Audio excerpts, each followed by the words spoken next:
सभी भक्तजनों को जय श्री कृष्ण। राजा परीक्षित ने पूछा, महर्षि, लोगों को जो ये ऊंची नीची गतियां प्राप्त होती हैं उनमें इतनी विभिन्नता क्यों है?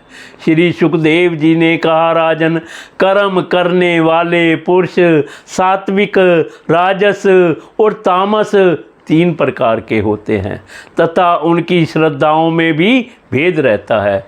इस प्रकार स्वभाव और श्रद्धा के भेद से उनके कर्मों की गतियां भी भिन्न भिन्न होती हैं और न्यूनाधिक रूप में ये सभी गतियां सभी कर्ताओं को प्राप्त होती हैं।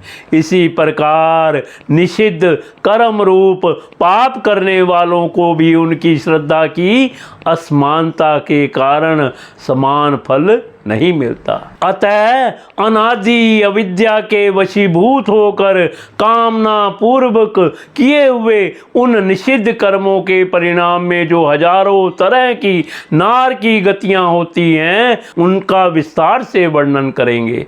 राजा परीक्षित ने पूछा, भगवान, आप जिनका वर्णन करना चाहते हैं वे नरक इसी पृथ्वी के कोई देश विशेष हैं अथवा त्रिलोकी से बाहर या इसी के भीतर किसी जगह हैं? श्री सुखदेव जी ने कहा, राजन, वे त्रिलोकी के भीतर ही हैं तथा दक्षिण की ओर पृथ्वी से नीचे जल के ऊपर स्थित हैं। इसी दिशा में अग्निश्वात आदि पितृगण रहते हैं। वे अत्यंत एकाग्रता पूर्वक अपने वंशधरों के लिए मंगल कामना किया करते हैं। उस नरलोक में सूर्य के पुत्र पितृराज भगवान यम अपने सेवकों के सहित रहते हैं तथा भगवान की आज्ञा का उल्लंघन ना करते हुए अपने दूतों द्वारा वहां लाए हुए मृत प्राणियों को उनके दुष्कर्मों के अनुसार पाप का फल दंड देते हैं। परीक्षित, कोई कोई लोग नरकों की संख्या 21 बताते हैं।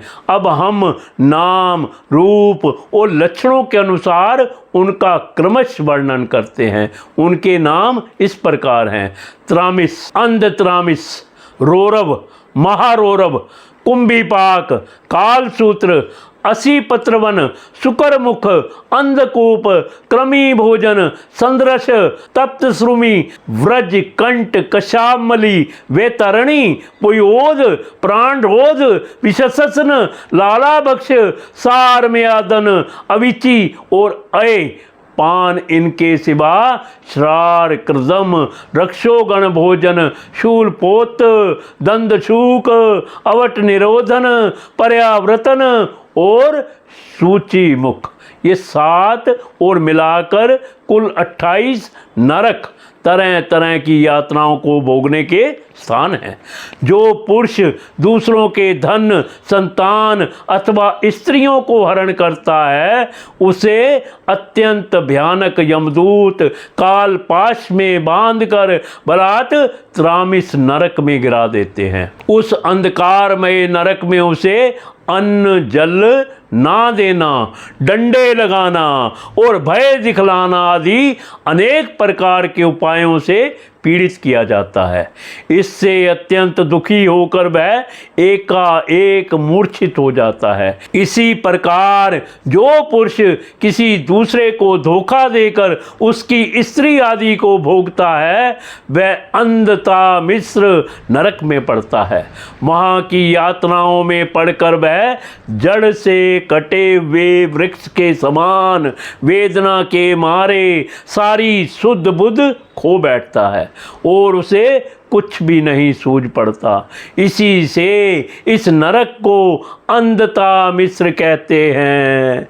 जो पुरुष इस लोक में यह शरीर ही मैं हूँ और ये स्त्री धन आदि मेरे हैं ऐसी बुद्धि से दूसरे प्राणियों से द्रोह करके निरंतर अपने कुटुंब के ही पालन पोषण में लगा रहता है वह अपना शरीर छोड़ने पर अपने पाप के कारण स्वयं ही रोरव नरक में गिरता है। इस लोक में उसने जिन जीवों को जिस प्रकार कष्ट पहुंचाया होता है परलोक में यम यात्मा का समय आने पर वे जीव रूरू होकर उसे उसी प्रकार कष्ट पहुंचाते हैं।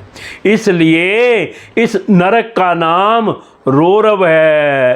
रूरू सर्प से भी अधिक क्रूर स्वभाव वाले एक जीव का नाम है।